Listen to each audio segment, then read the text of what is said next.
Okay, as we see here, map of Australia and New Zealand. This part was never so close to Papua New Guinea.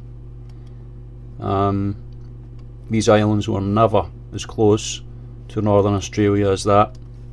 And if you speak to anybody, and I mean anyone, who is from Auckland, anywhere in New Zealand, and ask them how long it took to actually fly to Sydney, or anyone who's regularly flew from Sydney to New Zealand, they will tell you it takes a couple of hours, 2 hours the maximum. And this is obviously goes back like decades, just a couple of hours. Everybody knows that, okay? I've got family who stay in New South Wales and Queensland. Anybody can tell you it takes a couple of hours, right? Even if you're in one of these small planes, which sometimes they use just the little sort of half-size things, just taking 2.5 hours maximum. Okay, there's Auckland there.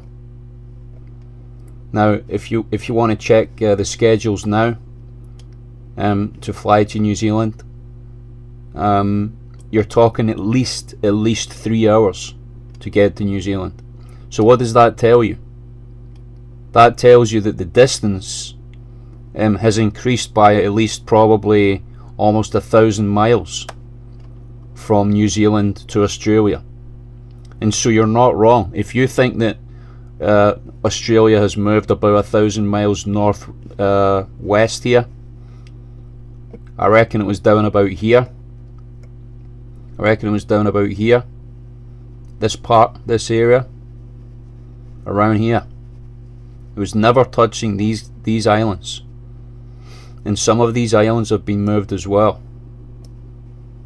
I reckon Japan was a little bit further down. A lot of people say that South Korea is actually moved. This part of the coastline's been moved. So many people have noticed that. When we look around the world, we've got Mongolia. Never used to be this size. I mean, the Mongols and all that, they were very well known like thousands of years ago. The Great Army, you know, conquered a lot of the known world at that time. But China, I believe, always had a flatter border. It was like across here. I don't remember Mongolia going as far down as that. I remember China sort of coming about here, and that's almost about a third more than it normally has been. Mongolia. Always knew Kazakhstan was pretty big, but not sure if that's got bigger. Probably not, I would guess. And well, this seems very, very close. Morocco to Spain. It was always fairly close, but never that close. This island was never here. You had these two guys here, and then you had this guy about here, which is Sicily. Okay, that's where the mafia. See, that's almost. These are almost touching now. Be very interesting to hear anyone from that area. Maybe used to get a ferry across or something like that. Has it actually halved the time? You know, has the journey halved? And of course, there's been a lot of people talking about Staten Island has moved as well. Many parts of the states just don't seem to be at the parts that people remember them at. I can't even find New York here, to be honest. Where is it? There's Newark up there. Philadelphia, New York's up here. Seems very far north. Though it's obviously, I thought it was down here somewhere before, but yeah, you got Long Island there.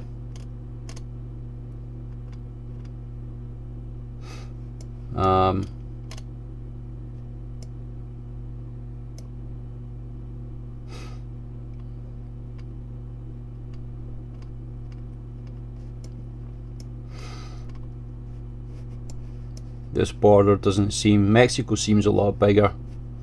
Gulf of California. California's up here. I always used to think that this was maybe further up, and it was part of the States before. And I remember, you know, Mexico sort of coming down here, and the border sort of going across like this. You know, you see the way Texas is there. It's literally just cut off a lot of these. Arizona maybe used to be bigger. I think Mexico's gotten a lot bigger, and this used to come down here, and South America started about here, so that's moved about, what would you say, 1,000 miles to the east. That's South America. And you've got Antarctica, it's absolutely huge. Puerto Rico, all these islands of just it's Bermuda over there itself. I honestly thought these were a lot closer. Cuba was never as close to Florida. You know, I believe that was probably further down, somewhere about here, but because South America's moved over, they've have to move this up, you know. And we got Trinidad and Tobago almost touching Venezuela. I never used to think that was as close to South America. It's almost touching Venezuela now. So yeah, the big thing for me, big discovery, speaking to a lot of Australians, that they always remember it's a 2-hour journey from Sydney to Auckland. It's just a regular thing. They're like, yeah, it's 2 hours, and it's not. You go online and you check it now, it's 3 hours. It's over 3 hours, maybe 3 hours 20 minutes. And what does that tell you? It means that the distance has increased, because the planes haven't gotten any slower, you know, since the 1980s, or the 19 whatever it was, 20, 30, 40 years, you know. Technology's meant to get better, not worse.